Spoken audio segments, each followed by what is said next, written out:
सकाळच्या घाई गडबडीत तुम्ही टोमॅटोची चटणी कशी करता हे बघा. मी ते 2 टोमॅटो चिरून घेतले बारीक आणि जास्त कांदा घ्यायचा, कांदा जास्त चिरून घेतला आणि त्यानंतर कढईमध्ये तेल घातलं, जिरं मोहरी घातली, कांदा परतायला टाकला, थोडीशी हळद आणि थोडंसं मीठ घातलं कांदा परतायला आणि कांदा परतत आला हे बघा.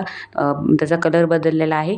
त्यानंतर कोरडे मसाले घातले, लाल तिखट घातले 1.5 चमचा, 1 चमचा कांदा लसूण मसाला घातला आणि थोडीशी हळद घातली चिमूटभर आणि मसाले व्यवस्थित परतून घेतले. त्यानंतर टोमॅटो घातले.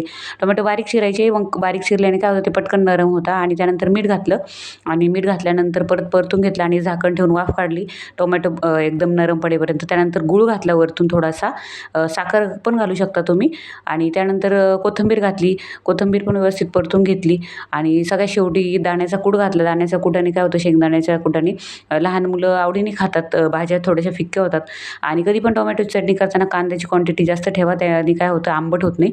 चला तर मग नक्की लाईक शेअर